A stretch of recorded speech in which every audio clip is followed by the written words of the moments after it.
الحمدللہ رب العالمین وآلہ الطیبین الطاہرین ولعنۃ اللہ علی اعدائہم اجمعین الی قیام یوم الدین اما بعد فقد قال اللہ سبحانہ وتعالی فی محکم کتابہ الکریم بسم اللہ الرحمن الرحیم وما خلقت الجن والانس الا لیعبدون۔ صلوات پڑھیں محمد اور آل محمد۔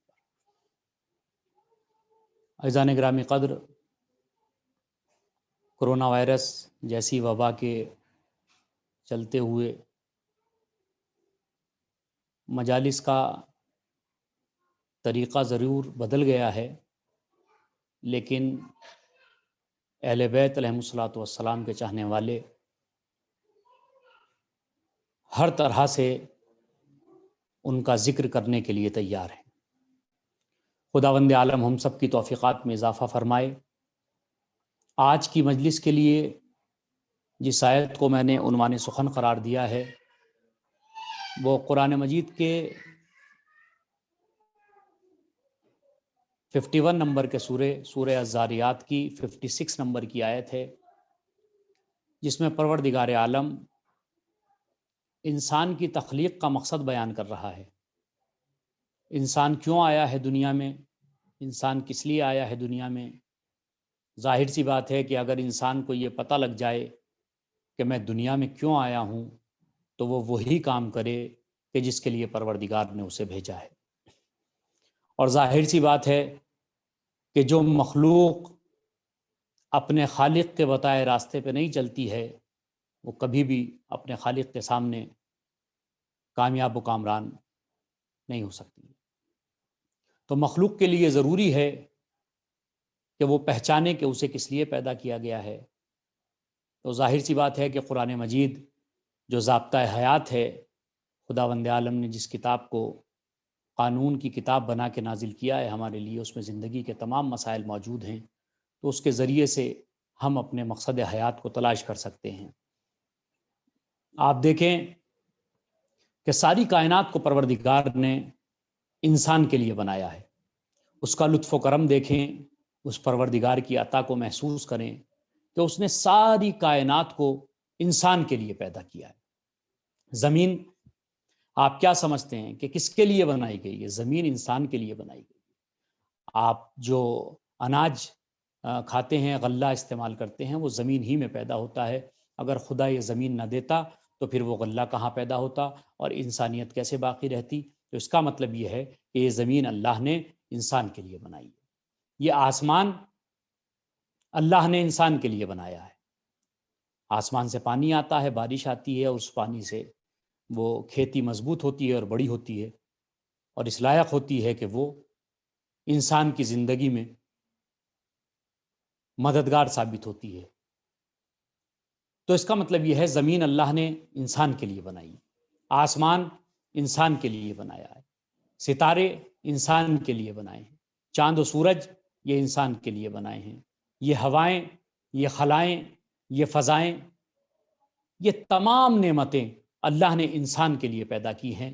اور دامن مراد پھیلا کے انسان کھڑا ہے کہ پروردگار کچھ عطا کر دے۔ پروردگار نے کتنا عطا کیا ہے کہ ساری کائنات کو سجا کے انسان کے سامنے پیش کیا کہ یہ میں نے ساری کائنات تمہارے لیے بنائی۔ اب غور کرنے کا مقام یہ ہے کہ ساری کائنات بنائی اور انسان کو اتنا بہترین بنایا، اس کو اتنا بہترین بنایا کہ اس کو اشرف مخلوقات قرار دیا اللہ نے۔ اور کمال کی بات یہ ہے کہ اس کے ذہن کے فانوس میں اللہ نے عقل کے چراغ کو روشن کیا اور اس کی روشنی میں مطالبہ فکر کیا کہ اگر تمہیں عقل دی ہے میں نے تو غور کرو، فکر کرو، سوچو کہ جب ساری کائنات کو میں نے تمہارے لیے بنایا ہے تو پھر تمہیں کس کے لیے بنایا ہے۔ جس دن تمہیں اس سوال کا جواب مل گیا کہ تمہیں کس لیے بنایا گیا ہے، اس دن تم اپنے معبود سے متصل ہو جاؤ گے، اپنے معبود کی بارگاہ میں حاضر ہو جاؤ گے۔ تو قرآن مجید کی آیت اسی طرف اشارہ کر رہی ہے جس کو میں نے عنوان سخن قرار دیا ہے، وما خلقت الجن والانس الا لیعبدون۔ ہم نے انسان کو، جنوں کو اپنی عبادت کے لیے پیدا کیا ہے۔ ساری کائنات انسان کے لیے پیدا کی گئی ہے اور انسان پروردگار کی عبادت کے لیے پیدا کیا گیا ہے۔ اب ظاہر سی بات ہے کہ اگر انسان عبادت کر رہا ہے تو وہ اپنے خالق کے مقصد کو پورا کر رہا ہے، اپنی تخلیق کے مقصد کو پورا کر رہا ہے، لیکن اگر عبادت سے فرار کر رہا ہے تو ظاہر سی بات ہے کہ وہ اپنے پروردگار کی اس راستے کو چھوڑ چکا ہے اور اپنے مقصد حیات کو اس نے فراموش کر دیا ہے۔ چونکہ پروردگار قرآن مجید میں کہہ رہا ہے کہ ہم نے تو تمہیں پیدا ہی عبادت کے لیے کیا ہے، جب تک عبادت کرتے رہو گے تو مقصد حیات کو پورا کرتے رہو گے، جب عبادت سے دور ہو جاؤ گے تو تم اپنے مقصد حیات کو چھوڑ دو گے اور پروردگار کو اپنے ناراض کر دو گے۔ اب سوال یہ پیدا ہوتا ہے کہ عبادت ہے کیا؟ عبادت کیا ہے؟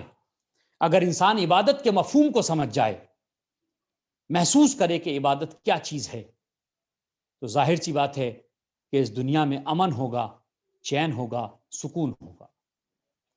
مقصد حیات انسان کا عبادت ہے۔ جب یہ طے ہو گیا کہ مقصد حیات عبادت ہے تو اب یہ طے کرنا ضروری ہے کہ عبادت کیا ہے۔ اب ان افراد سے میرا اختلاف ہے کہ جنہوں نے عبادت کو صرف اور صرف مساجد کی چار دیواری میں محدود کر دیا اور انسان کو اس بات کا قائل کر لیا کہ تم مسجد میں جتنی دیر بیٹھے ہو تم عبادت کر رہے ہو، اس کے بعد تمہاری زندگی اپنی زندگی ہے، عبادت کی کوئی گنجائش وہاں پر نہیں ہے۔ آپ مجھے بتائیے صبح کی نماز کتنی دیر میں آپ پڑھ لیتی ہیں؟ واجب نماز جو ہے وہ 10 منٹ میں ہو جائے گی، ظہر اور عصر کی نماز 25 منٹ میں ہو جائے گی، مغرب عشاء کی نماز 25 منٹ میں ہو جائے گی۔ تو اگر عبادت نماز ہے، صرف نماز عبادت ہے، تو ظاہر سی بات ہے کہ 24 گھنٹے میں سے 1 گھنٹہ آپ نے عبادت کیا۔ پروردگار کیا کہہ رہا ہے؟ مجھے 1 گھنٹے کا عبادت گزار نہیں چاہیے، بلکہ مجھے 24 گھنٹے کا عبادت گزار چاہیے۔ مجھے ایسا عبادت گزار چاہیے کہ جو ہر وقت عبادت کرتا رہے۔ اب سوچئے عبادت کے مفہوم کو پروردگار کتنا وسیع کرنا چاہتا ہے کہ مسجد میں جاؤ تب بھی عبادت ہو، مسجد سے باہر آؤ تب بھی عبادت ہو۔ تو کون سمجھائے مفہوم عبادت کو؟ تو انہی ذوات مقدسہ کا سہارا لینا پڑے گا کہ جو معبود کے وجود کی دلیل بن کے اس دنیا میں آئے ہیں۔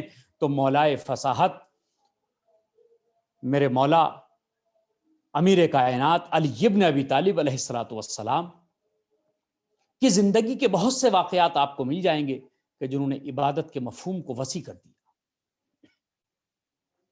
ساری کائنات کو سمجھا دیا کہ عبادت کیا ہے، عبادت کا مفہوم کیا ہے، عبادت کیسے کسے کہتے ہیں، عبادت کیسے کرنا چاہیے۔ شب ہجرت پیغمبر اسلام نے فرمایا یا علی نم علی فراشی۔ جب کفار قریش نے یہ پروگرام بنا لیا کہ نبی کو قتل کر دیا جائے تو اللہ کے رسول حضرت محمد مصطفیٰ صلی اللہ علیہ وآلہ وسلم مولا کائنات کے پاس آتے ہیں اور کہتے ہیں یا علی نم علی فراشی، میرے بستر پہ سو جائیے، مجھے ہجرت کرنا ہے، آپ میرے بستر پہ سو جائیے۔ مولا کائنات نے معلوم کیا یا رسول اللہ کیا میرے سونے سے آپ کی جان بچ جائے گی؟ کہاں بچ جائے گی؟ اب آپ مجھے ایک بات بتائیے کہ اگر خدا نہ خواستہ مجھے آپ کے یہاں خطرہ ہو جائے اور میں آپ سے کہوں کہ آپ میری جان بچا لیجئے مگر سو کے بچائیے، تو آپ کو یہ کہنے کا پورا حق ہے کہ مولانا آپ کا مقصد ہے اپنی جان بچانا، میں سو کے جان بچاؤں یا جاگ کے جان بچاؤں اس سے آپ کو کوئی سروکار نہیں ہونا چاہیے، میں کیسے بھی جان بچاؤں۔ لیکن پیغمبر اسلام بضد ہیں کہ یا علی سو جاؤ، میرے بستر پہ سو جاؤ۔ شاید اللہ کے رسول بتانا چاہتے ہیں کہ مورخ سمجھ لے کہ محمد کی جان بستر پہ سونے والے نے بچائی ہے، کسی رونے والے نے نہیں بچائی۔ مولا کائنات نے کہا ٹھیک ہے میں سو جاؤں، میں بستر پہ سو جاؤں۔ اب ایک بات آپ مجھے بتائیے، جو رات بھر مصلی پہ بیٹھ کے نمازیں پڑھتا ہو، جس کے گھر سے رات بھر تکبیروں کی آوازیں آتی ہوں، اس سے کہا جا رہا ہے کہ آپ سو جائیے، اور علی بھی سو گئے اور سو کے اٹھ کے کہا کہ جیسا میں آج سویا ایسا کبھی نہیں سویا۔ اب آپ نے غور کیا کہ مولا کہہ سکتے تھے کہ یا رسول اللہ میں نمازیں پڑھتا رہوں گا، آپ کی جان بھی بچی رہے گی، کہ نہیں سو جاؤ، اور علی بھی سو گئے، علی نے سو کے جان بچا بھی لی۔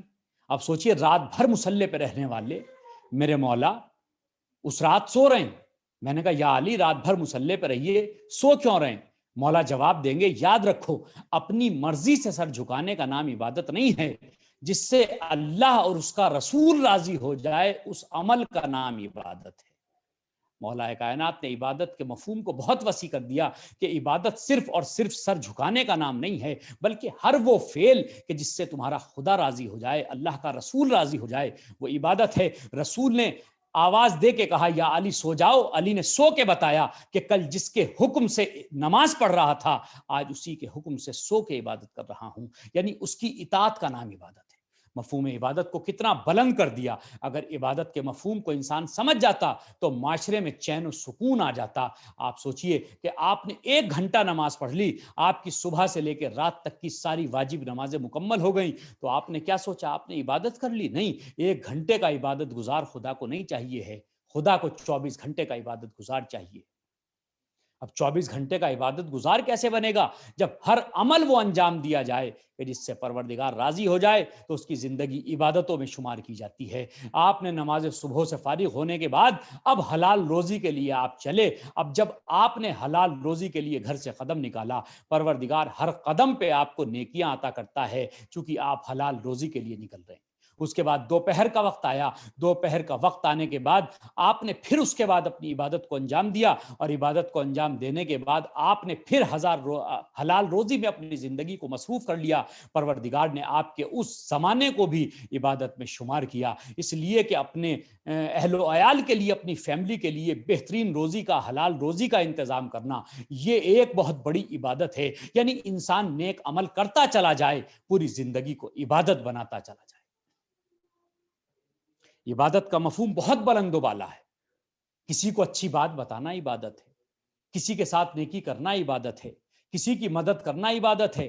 آج کے حالات پہ آپ نے غور فرمایا، جو لوگ دن بھر لوگوں کی مدد کر رہے ہیں، کسی کو آکسیجن کی ضرورت ہے اس کو آکسیجن پہنچا رہے ہیں، کسی کو ہاسپٹل کی ضرورت ہے کوشش کر رہے ہیں کہ اس کو ہاسپٹل میں داخلہ مل جائے، یہ سب کیا ہے؟ یہ عظیم عبادتیں ہیں۔ یعنی کسی کے کام آ جانا یہ سب سے بڑی عبادت ہے۔ پروردگار اسی کی عبادتوں کو قبول کرتا ہے جو اس کی مخلوق کا خیال رکھتا ہے۔ مولا کائنات علی ابن ابی طالب علیہ الصلوۃ والسلام سے کسی نے معلوم کیا، مولا جب وبائیں آتی ہیں تو بہت سے لوگ دنیا سے چلے جاتے ہیں، لیکن اس کے باوجود بھی کچھ لوگ ہیں کہ جو بچ جاتے ہیں۔ اس کے بچنے کی وجہ کیا ہے؟ مولا نے فرمایا ان کے بچنے کی وجہ ان کا اچھا اخلاق، اور جو وہ لوگوں کی مدد کرنے کی عادت ہے ان کی، پروردگار اس کے بدلے میں انہیں زندگی عطا کرتا ہے۔ اور اس وبا سے بچنا چاہتے ہو تو محمد و آل محمد پر زیادہ سے زیادہ درود پڑھو، تاکہ پروردگار عالم تمہیں بیماریوں سے محفوظ رکھے اور تمام بیماروں کو شفا عطا فرمائے۔ مولا کائنات نے بستر پہ سو کر مفہوم عبادت کو اتنا بلند کر دیا، ساری کائنات کو سمجھا دیا کہ دیکھو تم کیا سمجھ رہے ہو کہ صرف سر جھکانا تمہارا عبادت ہے؟ نہیں، مخلوق خدا کے کام آ جانا یہ سب سے بڑی عبادت ہے۔ کسی کے ساتھ کھڑے ہو جانا، کسی کی پریشانی میں اس کے کام آ جانا، یہ بہت بڑی عبادت ہے۔ مولا کائنات بستر پہ سوئے تو پروردگار بھی فخر و مباحات کرنے لگا، اے جبرائیل و میکائیل، میں نے تمہیں ایک دوسرے کا بھائی بنایا ہے، کون ہے تم میں سے جو ایک پر اپنی جان کو قربان کر دے؟ کہ پروردگار تو نے ہمیں اپنی عبادت کے لیے پیدا کیا ہے، بس ہم تیری عبادت کرنا چاہتے ہیں۔ مرتبہ پروردگار فخر و مباحات فرشتوں کے درمیان میں کر کے کہتا ہے جاؤ جا کے علی کو مبارکباد دو، اور دیکھو یہ کیسا بھائی ہے جو اپنے بھائی کی زندگی بچانے کے لیے اپنی جان قربان کر رہا ہے۔ فرشتوں نے کل کہا تھا نا جناب آدم کے سلسلے میں کہ پروردگار کیا ایسے کو خلیفہ بنائے گا جو زمین پہ خوریزی کرے؟ پروردگار نے کہا کہ جاؤ، تم یہ سمجھتے تھے کہ انسان جان لینا جانتا ہے، جاؤ دیکھو زمین پہ ایک ایسا بندہ بھی ہے جو اپنے بھائی کے لیے جان دینا جانتا ہے۔ اس سے بڑی مولا کائنات کی کامیابی کیا ہوگی کہ خدا بندے کے لیے فخر و مباحات کر رہا ہے۔ بندہ تو اپنے خدا پہ فخر و مباحات کرتا ہے کہ میرا پروردگار میرا رازق ہے، میرا خالق ہے، اس نے زندگی عطا کی۔ وہ رحم کرنے والا ہے، وہ عطا کرنے والا ہے. بندہ تو ناز کرتا ہے، لیکن بندے کی کتنی بڑی کامیابی ہے کہ اس کا پروردگار اس پہ ناز کرنے لگے. یہ کمال میرے مولا علی علیہ الصلوۃ والسلام کا ہے کہ پروردگار ناز کر رہا ہے کہ دیکھو میرا بندہ کتنا بلند و بالا ہے کہ جو اپنے بھائی پہ اپنی جان قربان کر رہا ہے، اور اس کا سونا مجھے اتنا پسند آیا کہ میں نے اس کے نفس کو خرید لیا ہے، اپنی مرضی اسے دے دی. عبادت کے لیے معرفت خدا ضروری ہے. اگر آپ خدا کو پہچانتے ہیں تو پھر آپ کی عبادتیں اس کی بارگاہ میں قابل قبول ہیں. اس پروردگار کو پہچانو، اس کی معرفت حاصل کرو، اس کو محسوس کرو کہ وہ پروردگار کیسا ہے. بغیر پہچانے تمہاری عبادتیں قابل قبول نہیں. آپ نے دیکھا ہوگا کتنے لوگ ہیں جو عبادتیں کرتے ہیں، نمازیں پڑھتے ہیں، سجدہ کرتے ہیں، اللہ کی بارگاہ میں سر جھکاتے ہیں، مستقل خدا کی بارگاہ میں اپنے سروں کو جھکائے رہتے ہیں، لیکن اس کے بعد بھی آپ نے دیکھا ہے کہ نمازیں بھی پڑھتے ہیں اور جھوٹ بھی بولتے ہیں. نمازیں بھی پڑھتے ہیں اور معاملات بھی ان کے ٹھیک نہیں ہیں. نمازیں بھی پڑھتے ہیں اور لوگوں کی جان بھی لے لیتے ہیں. نمازیں بھی پڑھتے ہیں اور برے کام بھی کرتے ہیں. قرآن مجید کیا کہہ رہا ہے؟ بسم اللہ الرحمن الرحیم، ان الصلاۃ تنہا عن الفحشاء والمنکر. نماز کا کمال یہ ہے، نماز کی فضیلت یہ ہے، نماز کی بلندی یہ ہے، نماز کا پریشر یہ ہے، نماز کی پاور یہ ہے، نماز کی طاقت یہ ہے، نماز کا کمال یہ ہے کہ وہ اپنے پڑھنے والے کو برائیوں سے روکتا ہے. تو جب نماز کا کام یہ ہے کہ نماز اپنے پڑھنے والوں کو برائیوں سے روکتی ہے، تو پھر نماز پڑھنے والا جھوٹ کیوں بول رہا ہے؟ نماز پڑھنے والا بہنوں کا حق کیوں قسم کر رہا ہے؟ نماز پڑھنے والا والدین کی خدمت سے فرار کیوں کر رہا ہے؟ نماز پڑھنے والا غریبوں کی مدد سے بھاگ کیوں رہا ہے؟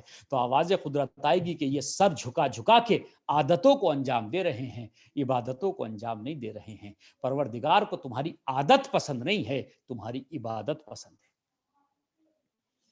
غور فرمایا آپ کہ پہلے اس کی معرفت حاصل کرو. جب معرفت حاصل ہو جاتی ہے تو پھر انسان کی عبادتیں خدا کی بارگاہ میں قبول ہو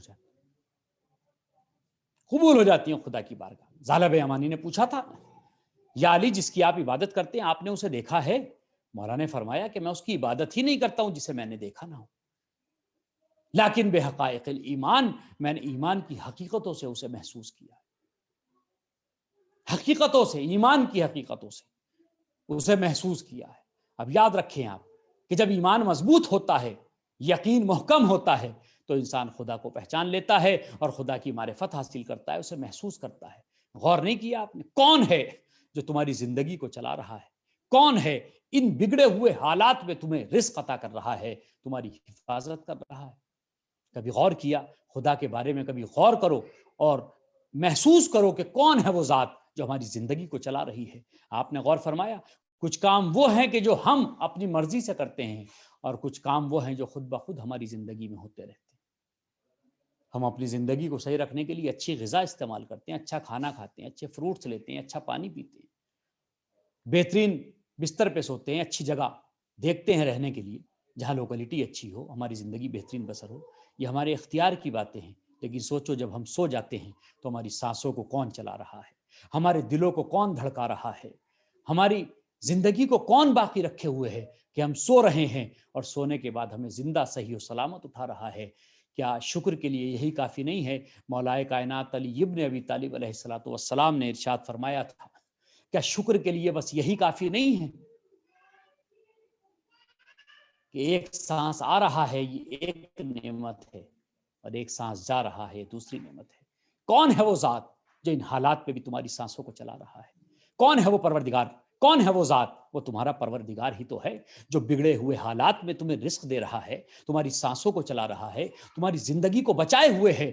وہ اس لائق ہے کہ اس کی عبادت کی جائے، وہ اس لائق ہے کہ اسے سجدہ کیا جائے. اور جب معرفت کے ساتھ سجدہ ہوتا ہے تو پھر زندگی ہی عجیب ہو جاتی ہے. معرفت کے بغیر جو سجدہ ہوتا ہے اس میں انسان عبادتیں کرتا رہتا ہے، زندگی کے معاملات کا خیال آتا رہتا ہے، لیکن جب معرفت کے ساتھ سجدہ کرتا ہے تو پیر سے تیر نکال لیا جاتا ہے، پڑھنے والے کو معلوم نہیں ہوتا. یہ اس کو پہچاننے کی بات ہے، یہ اس کے معرفت کی بات ہے. تو اللہ نے انسان کو عبادت کے لیے پیدا کیا ہے، تو اپنی عبادتوں کو مضبوط کرو، اپنی زندگی کو عبادت بناؤ. یعنی ہر وہ فعل جس سے خدا راضی ہو جائے اس کو عبادت کہا جاتا ہے. جس سے اللہ کا رسول راضی ہو جائے اس کو عبادت کہا جاتا ہے۔ تو ہر وہ فعل انجام دو جس سے خدا راضی ہو جائے، جس سے پروردگار راضی ہو جائے، جس سے اللہ کا رسول راضی ہو جائے، تو جو راضی ہوتا چلا جائے گا تو تمہاری عبادتیں قبول ہوتی چلی جائیں گی۔ اس کا مطلب یہ ہے کہ آنکھ کا استعمال ایسے کرو جس سے خدا راضی ہو جائے، ناک کا استعمال ایسے کرو کہ خدا راضی ہو جائے، زبان کا استعمال ایسے کرو کہ خدا راضی ہو جائے، کان کا استعمال ایسے کرو کہ خدا راضی ہو جائے۔ کوئی ہے انسان دنیا میں جو یہ کہہ سکتا ہے میں کامیاب؟ بتائیے آپ مجھے کہہ سکتے ہیں مولانا بہت عمدہ آپ نے مجلس پڑھی ماشاءاللہ، بہت کامیاب ہے۔ میں نے کہا کہ آپ بھی بہت بہترین انسان ہیں، آپ کا کاروبار بھی بہت اچھا چلتا ہے، آپ بھی بہت کامیاب انسان ہیں۔ میں آپ کو کامیاب کہہ سکتا ہوں، آپ مجھے کامیاب کہہ سکتے ہیں۔ کیا میں بھی اپنے آپ کو کامیاب کہہ سکتا ہوں؟ کیا میں بھی اپنی نظروں میں اپنے آپ کو کامیاب سمجھتا ہوں؟ اس لیے کہ میں اپنی غلطیوں سے واقف ہوں، اپنے خطاؤں سے میں واقف ہوں، میں اپنی نافرمانیوں سے واقف ہوں، میں اپنی کامیابی کا اعلان نہیں کر سکتا ہوں۔ کامیابی کا اعلان کرنے کے لیے کردار پر مکمل بھروسہ ضروری ہے۔ اگر آپ کو اپنے کردار پہ بھروسہ ہے تبھی تو آپ اعلان کریں گے کہ آپ کامیاب ہیں۔ کائنات میں کوئی انسان دکھائیے جو یہ دعویٰ کرے کہ مجھے اپنے کردار پہ بھروسہ ہے، مجھے اپنے کسی عمل پہ شک نہیں ہے کہ پروردگار کی بارگاہ میں وہ قبول نہ ہوا، میرا ہر عمل پروردگار کی بارگاہ میں قبول ہو۔ ہم تو یہ کہتے ہیں کہ پروردگار کوئی ایک سجدہ قبول کر لے، تو راضی ہو جائے اور سجدے کے بدلے میں ہماری مغفرت فرما دے، ہمیں بخش دے، پروردگار ہمارے گناہوں کو معاف کر دے۔ مگر ایک ذات ہے کہ جو اپنی کامیابی کا اعلان کرتا ہوا نظر آ رہا ہے، اور ایسے موقع پر کہ جب سر پہ ضربت لگ رہی ہے اس وقت میرے مولا فرما رہے ہیں فستو و رب الکعبہ، رب کعبہ کی قسم میں کامیاب ہو گیا۔ آپ سوچئے کامیابی کا معیار کیا ہے؟ کامیابی کسے کہتے ہیں؟ کامیاب زندگی کیا ہے؟ کون اعلان کر سکتا ہے کہ میں کامیاب ہو گیا ہوں؟ دیکھیے کامیابی کا اعلان وہی کر سکتا ہے جسے بھروسہ ہو اپنے وجود پر کہ اس کے وجود سے کبھی کوئی ایسا کام انجام نہیں دیا گیا جس سے خدا ناراض ہو، بلکہ اس نے جب بھی کوئی عمل کیا تو خدا اس سے راضی ہو گیا۔ جب بھی اس نے کوئی عمل انجام دیا، جب بھی اس نے زبان کھولی، جب بھی اس نے کوئی گفتگو کی، جب بھی اس نے کسی کو دیکھا تو بس پروردگار اس سے راضی رہا، وہ یہ اعلان کر سکتا ہے۔ ورنہ کس میں دم ہے کہ جو یہ اعلان کرے کہ میں کامیاب ہو گیا؟ کوئی ہے ایسا انسان جو یہ کہے کہ میں کامیاب ہو گیا؟ بھروسہ ہے کسی کو اپنے عمل پر، اپنی زندگی پر کہ میں کامیاب ہو گیا ہوں؟ مولا کائنات نے اعلان کیا کہ میں کامیاب ہو گیا۔ آپ بتائیے وجود انسان کے پاس جو ہے، یہ آنکھیں، یہ ناک، یہ جسم، یہ سر، یہ وجود کس کا دیا ہوا ہے؟ پروردگار کا دیا ہوا ہے نا۔ اور یہ وجود کیا ہے؟ اللہ کی امانت ہے۔ اور امانت کا تقاضا کیا ہے؟ کہ جیسی دی جائے ویسی لوٹائی جائے۔ امانت کا تقاضا کیا ہے؟ جیسی دی جائے ویسی لوٹائی جائے۔ آنکھیں اللہ کی امانت ہے، ناک اللہ کی امانت ہے، زبان اللہ کی امانت ہے، یہ ہاتھ اللہ کی امانت ہے۔ اللہ نے وجود عطا کیا، جب وجود عطا کیا تو آنکھیں گناہوں سے پاک تھی، زبان گناہوں سے پاک تھی، ہاتھ گناہوں سے پاک تھے، پیر گناہوں سے پاک تھے، کان گناہوں سے پاک تھے، پیشانی گناہوں سے پاک تھی۔ تو دنیا سے جاتے وقت کامیابی کا اعلان وہی تو کرے گا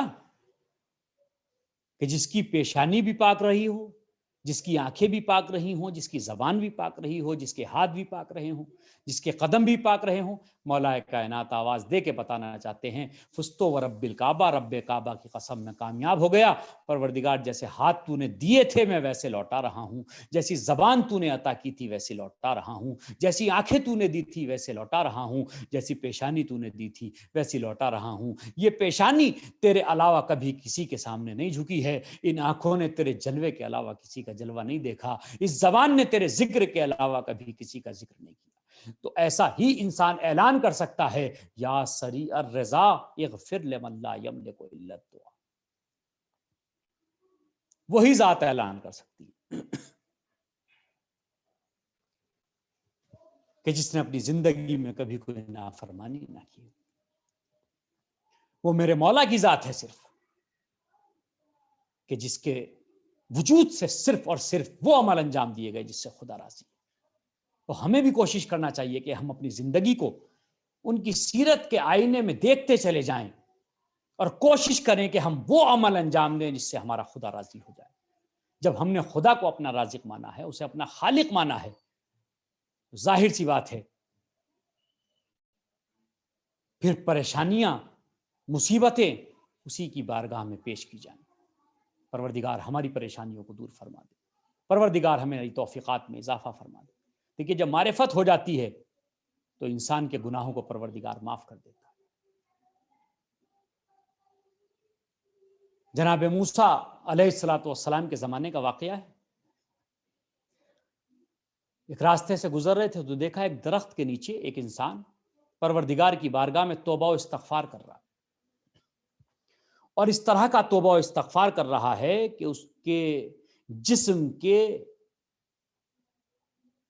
چھوٹے چھوٹے ٹکڑے زمین پہ گر رہے ہیں۔ اس نے جناب موسیٰ کو سلام کیا، جناب موسیٰ نے سلام کا جواب دیا، معلوم کیا کہ بھائی یہ کیا کر رہے ہو؟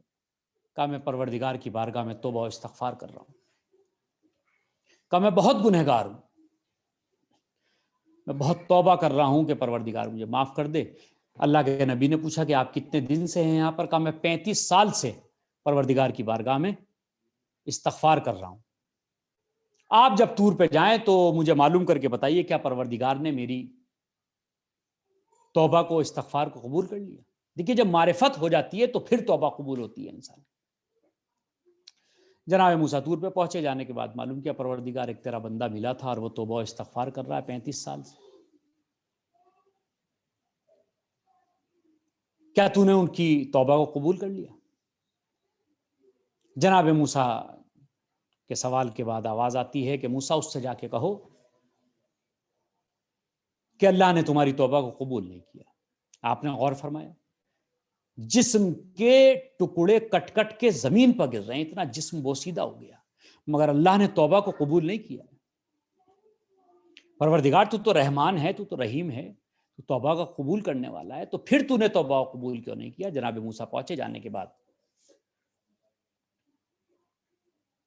کہا کہ تمہاری توبہ قبول نہیں کیا اللہ نے۔ اب توبہ قبول نہیں کیا، تھوڑی دیر گزری تو دیکھا ایک پرندہ اپنی منقار میں ایک پھل کو لیے ہوئے آیا ہے اور اس کے قریب آ کے بیٹھ گیا، اور اس نے اپنی منقار سے اس کے دہن میں وہ پھل رکھ دیا اور اس کا پیٹ بھر دیا۔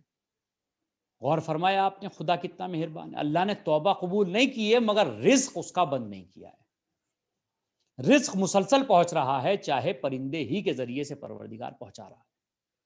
35 سال سے اللہ نے اس پرندے کو اس بیابان میں مامور کیا ہے اس بات پر کہ وہ جائے اور جا کے اس کو غذا پہنچائے، اور وہ توبہ کر رہا ہے۔ جناب موسیٰ نے کہا پروردگار وہ وجہ پوچھ رہا ہے کہ وجہ کیا ہے جو تو میری توبہ کو قبول نہیں کر رہا ہے؟ کہا موسیٰ اس سے کہنا کہ جو پرندہ تمہارے پاس 35 سال سے آ رہا ہے، تمہیں روزانہ غذا دے رہا ہے، تم نے اس سے کبھی نہیں معلوم کیا کہ تم نے کچھ کھایا ہے کہ نہیں کھایا ہے۔ غور فرمایا آپ نے، غور فرمایا صرف سجدہ کرنے سے تمہاری توبہ قبول نہیں ہوگی، جب تک کہ تم اپنے ہمساؤں کی مدد نہ کرو، جب تک کہ تم بھوکوں کی مدد نہ کرو، پریشان حال کی مدد نہ کرو، ضرورت مندوں کی جب تک مدد نہیں کرو گے، پروردگار تمہاری توبہ و استغفار کو قبول نہیں کرے گا۔ اپنے ساتھی کی مدد نہیں کرنا چاہتے ہو جو تمہارے کام آ رہا ہے، تم نے کبھی اس سے پوچھا کہ تمہیں ضرورت ہے کسی چیز کی؟ اب جو اس نے سنا تو اس نے ظاہر سی بات ہے کہ اب معرفت بڑھ گئی کہ واقعی یہ مجھ سے غلطی ہو گئی۔ کہا اللہ کے نبی جب اب کی بار آپ جائیے گا تو پوچھیے گا کہ پروردگار جو میں نے عبادتیں کی ہیں 35 سال سے میں یہاں توبہ کر رہا ہوں اور عبادتیں کر رہا ہوں، اس کے بدلے میں مجھے کیا دینا چاہتا ہے؟ جناب موسیٰ گئے، جناب موسیٰ نے جا کے کہا کہ پروردگار وہ پوچھتا ہے کہ میری عبادتوں کا صلہ ہے کچھ؟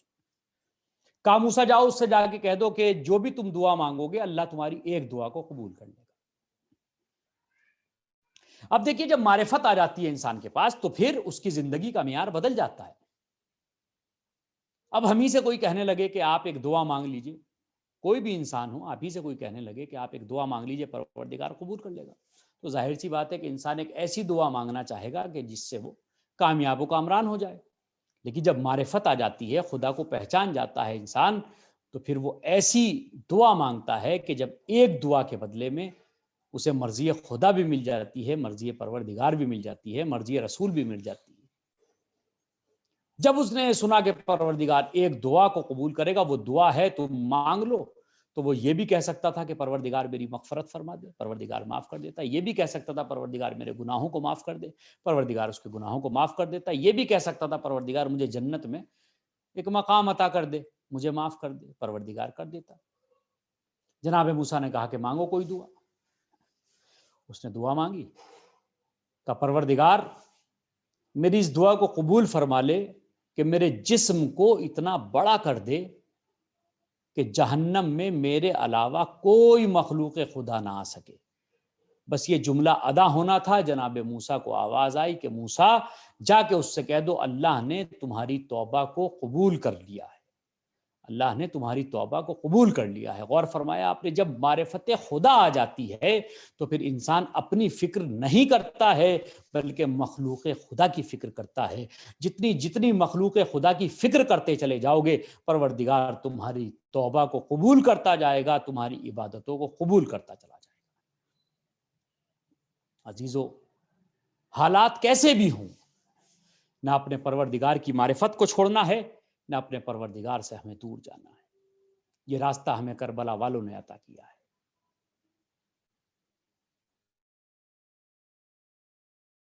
بیٹے قتل ہو گئے، قید کی زندگی ہے، شام کا زندان ہے،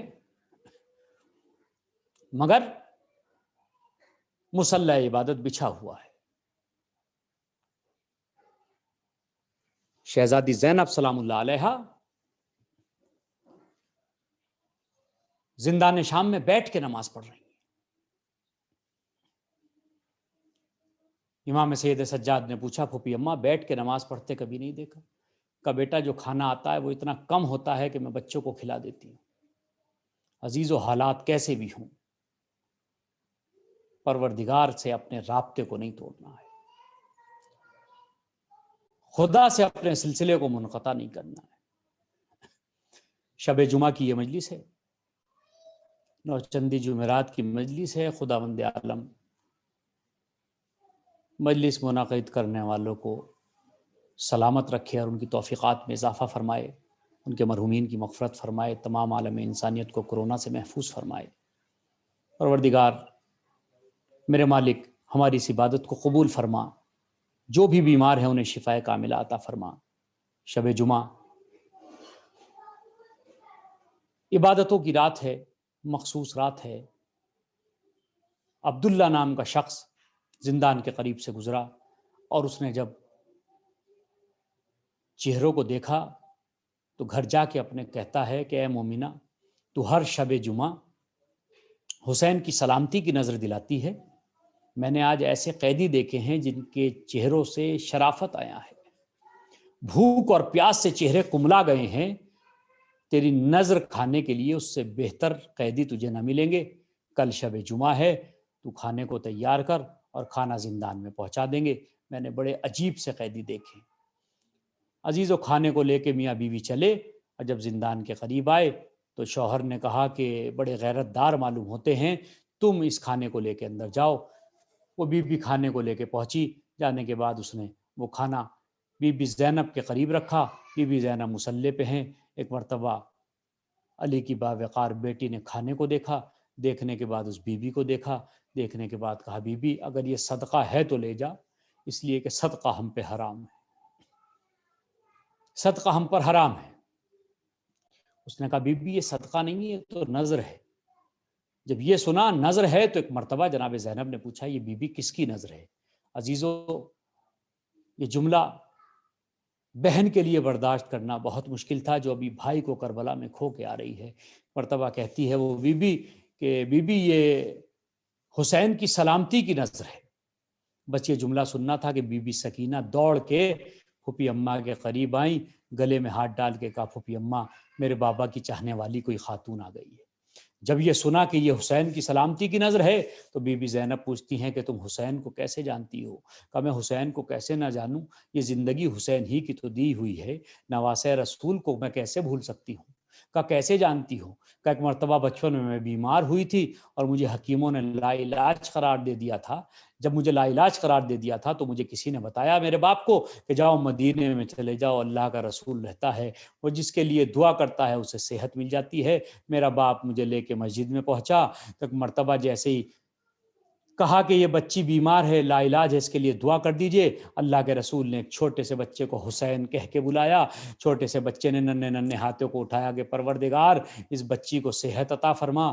جب سے اس نے دعا کی تھی تب سے بیوی میں بیمار نہ ہوئی۔ میں نے بھی اپنا یہ شعار بنا لیا کہ ہر شب جمعہ حسین کی سلامتی کی نظر دلاتی ہوں۔ یہ جملہ سننا تھا، بیوی نے رونا شروع کیا۔ اس نے پوچھا بی بی رو کیوں رہی ہو؟ کہ بی بی اس نظر کو بڑھا دو، اس لیے کہ حسین دنیا سے رخصت ہو گئے۔ یزید کی فوج نے حسین کو 3 دن کا بھوکا پیاسا قتل کر دیا۔ یہ حسین کی یتیم سکینہ ہے، میں حسین کی بہن زینب یہ کلثوم ہے، وہ بیٹا سید سجاد ہے، حسین کربلا کے میدان میں شہید ہو گئے۔ بی بی نے تڑپ تڑپ کے گریہ کرنا شروع کیا، ہائے حسین کی صدائیں بلند ہو گئیں۔ انا للہ و انا الیہ راجعون۔ الا لعنۃ اللہ علی القوم الظالمین، سیعلم الذین ظلموا ای منقلب ینقلبون۔ معبود ان آوازوں پہ رحمت نازل فرما۔ پروردگار یہ تیرے پیارے کے عزادار ہیں، کوئی غم نہ دے سوائے غم اہل بیت کے۔ پروردگار انسانیت کو کورونا کے قہر سے محفوظ فرما۔ پروردگار میرے عزیز بھائی مولانا قمر غازی صاحب قبلہ جو بہت علیل ہیں، پروردگار میرے مالک، بحق حضرت زہرا سلام اللہ علیہا، بحق 4 معصومین علیہم الصلوۃ والسلام، پروردگار ان کو شفاء عاجلہ عطا فرما، تمام انسانیت کی حفاظت فرما، تمام انسانیت کو کورونا سے محفوظ فرما۔ پروردگار جن مومنین نے مجلس کو منعقد کیا ہے ان کی توفیقات میں اضافہ فرما، ان کے مرحومین کی مغفرت فرما۔